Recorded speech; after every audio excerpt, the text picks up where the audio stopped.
ఏడా ప్రిఫేస్ ఏది? ప్రిఫేస్ లేకుండా వేసేస్తారా? పార్ట్ 2 అయితే మాత్రం ప్రిఫేస్ తీసేస్తారా? ఆ ఎడిటర్ చెప్పి టైటిల్ గా వేసే మళ్ళీ ఇంకా ఆ ఎడిటర్ నువ్వే.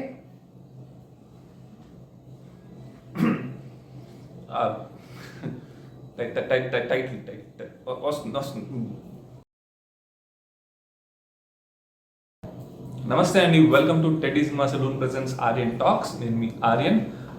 ఈరోజు మనం మాట్లాడుకోబోయే topic Aryan thoughts part 2 of the science of commercial cinema and we're decoding it, right? So where are we left off in the previous video? Yes, the commercial hero aspect. So when it comes to commercial hero, certainly there are list of requirements on what to do. But today what we are going to do is we are going to discuss about 3 stars, 3 people who have kind of similar journey on it, on the whole. If you look at it, they have very much similarities in them. One person is Mr. Rajinikanth, Talaiba. 2 is Mr. Shah Rukh Khan, and 3 is Thalapathy Vijay. Why we are going to discuss about these 3 stars and not the other stars? Yes, there are reasons. Let us discuss one by one. First thing is that a beta male, I mean if you talk about it in psychological terms, an alpha male, beta male, sigma male, a beta male is never a winner. Beta male is not the guy whom you derive inspiration from. That's definitely not the case, and this guy Thalapathy Vijay, like in the order of experience I'm talking about. Let's start off with Thalapathy Vijay. He started off as a beta guy. His first initial films, Prema Unakaga, which is Subhakankshalu in Telugu and Badai Ho Badai in Hindi. Anil Kapoor made it, and in Telugu it was Jagadhi Babu. He was an absolute beta guy. He was the guy who was sacrificing himself for the woman he loved. To be frank, in reality, that's not the case. That's not the winner. If you follow that path, there are consequences to it. Beta male is not the version you want to go with. But this guy made it his own. On how, I mean, if you look at probably Sunny Deol, wherein he created mass hysteria among youth with his film Arjun. That's the alpha male, that's the stronger male, and hit back the student, the gang, the like Shiva, But this guy came as a beta, as a guy. If you are that nice as a person, people would walk all over you. But he maintained that, and he came like that. And if you look at Shah Rukh Khan started off, I mean, probably his initial hits, I mean, keeping aside his Deewana films, the ones which are his major breakthrough films, Dar and Bazigar. He was not a nice guy. He was, in Dar, if you look at it, in Love Today, there is a scene wherein he opens a Instagram profile of the heroine, and he finds all these creeps around, right? Dar is the story of those creeps. Trust me, if your wife, your girlfriend, go to their Instagrams and you will see hi messages. Dar, if you properly look at it, Dar is a film of that guy who stalks on Instagrams and all. But yet, it was so beautifully romanticized by Mr. Shah Rukh Khan that it sounded so appealing that it became cult. I mean, it became a super hit in those days. And till today, we look at those as master performances. He dominated Sunny Deol in that film. Sunny Deol is much bigger star. I mean, was a much bigger star back then than Mr. Shah Rukh Khan. And if you look at Mr. Rajinikanth, that guy, he's the biggest version of beta. He started off as a villain.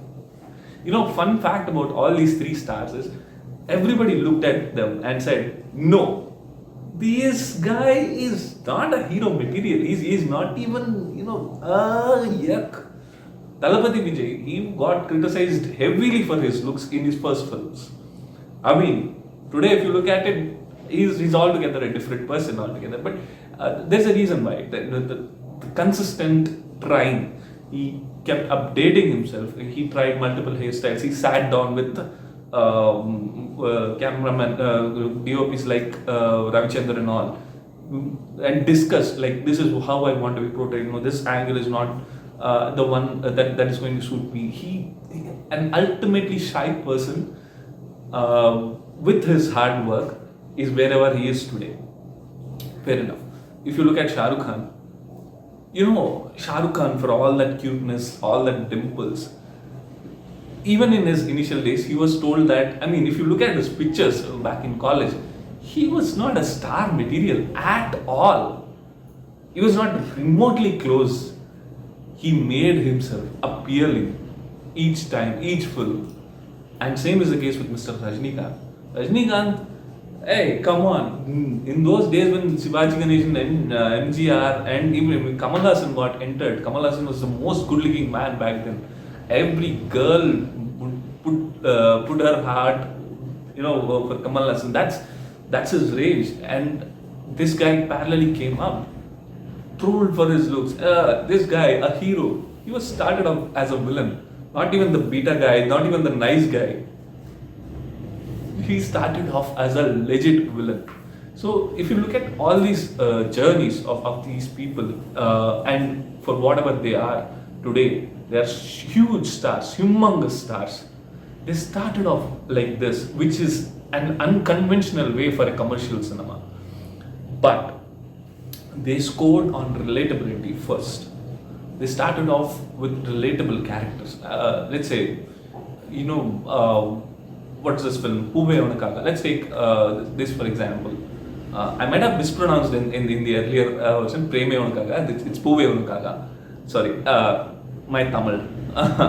So, if you look at that film, he was the nice guy. How many of us have had one-side loves back in colleges, back in schools, right?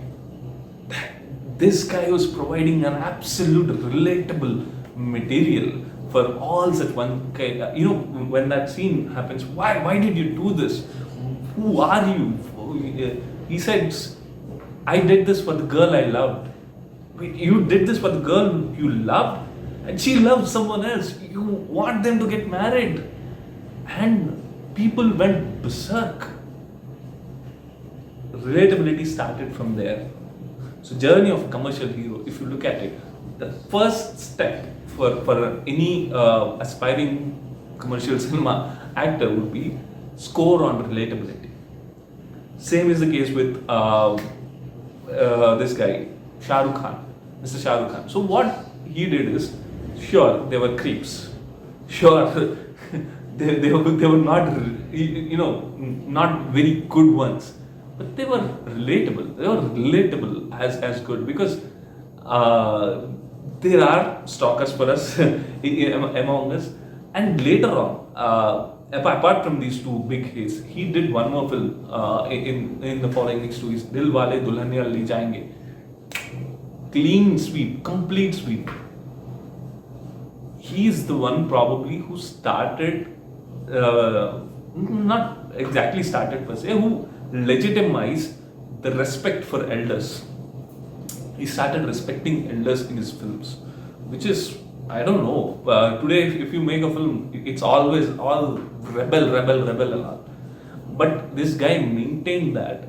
So again, relatability with nice guys. I mean, most of us are the nice guys because people would find us, the easy prey. People would walk over all of us. That's how they've scored on relatability. And if you look at Thalapathy Vijay, the next film, Kadhalikku Maryadai, that film he scored very well with family audience. The first film was the single guys, the desperate, the one-side lovers, all those things. And next he moved to family audience, wherein in that particular film, if you look at that film, they both marry and they come back to their families so as to not to disappoint them, not to hurt them. Again, if you look at it, Shah Rukh Khan also had the similar journey, and wherein he said, no, I want your permission, father-in-law. When he did Dilwale Dulhaniya Le Jayenge, I want your permission so that I can take your girl with me. That's what happened. Again, family audience came, family, everybody came. And later, if you look at Dalapati Vijay, he started this film, which was remade in Telugu as Nu Vastavani. Tulla Mada Malam Tullu. So, I'm forgive me my Tamil for my lackluster Tamil. This film, here he has won the hearts of females. I mean, if you look at, similarly, if you look at Mr. Shah Rukh Khan, the equation with females was great when the further films were released. Dil To Pagal Hai, especially, Kuch Kuch Hota Hai.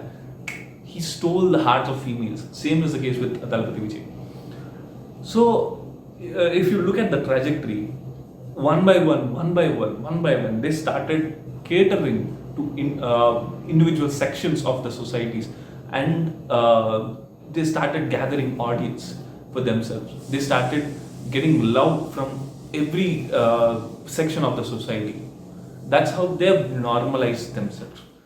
Then later, there are instances. I mean, there were flops, there were hits, there were mediocre films, but slowly, they have started becoming stars. They have started becoming the household names.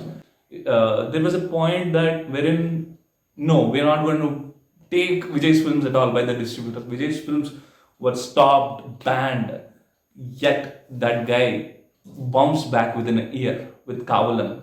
Kavalan broke all the records, and it started off probably had the 100 crore market, I think.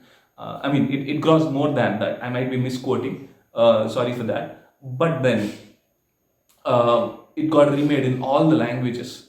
I mean, the director Fazil, he wanted Vijay to be casted first, but Vijay had other commitments, so that film went to Malayalam, and then came back as Kavalan again. That film got him back again. There were failures, there were successes, all these things were there.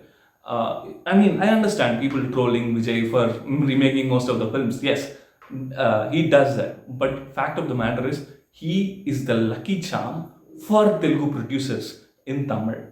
That's what we miss when we look at it. Brindavanam was taken to him for getting remade, but he denied because he said no, enough of remakes. There was a journey there also, hits and misses. I mean, he was the go-to guy for all the remakes. Around 20-30 of the films have been remade. Only 2 of them didn't work properly. Otherwise, every film, for an actor, acting in a fresh film is easier. But acting in a remake film without having the original star inside your head, doing your own thing is very difficult. And I must say, Vijay has achieved that. And one more factor regarding all these 3 stars is that their love for each other. And the love goes in a circle of fashion. I mean, Shah Rukh Khan loves Rajinikanth so much that he dedicated an entire song for him in his film. And Vijay loves Shah Rukh Khan so much that a shy guy like him wouldn't even dance on stage many of the times, but he did it for Shah Rukh Khan. So their love goes in a kind of circular fashion. They have this unique connection despite not being acknowledged on a forefront. So this is one commonality. This is how the commercial cinema hero comes through. He will he will knock on your gate, he will come inside, you'll open the door, you will welcome him, you will love him, you will hug him, and then he's going to generate money for the producers. This is the journey of a commercial hero. So thank you, audience. Thank you for watching this part 2 as well. This is Aryan signing off. Also, please like, share, and subscribe, and please comment, and please convert our views into subscriptions. Press that bell icon. You will get every notification once we upload the new video every week. Thank you.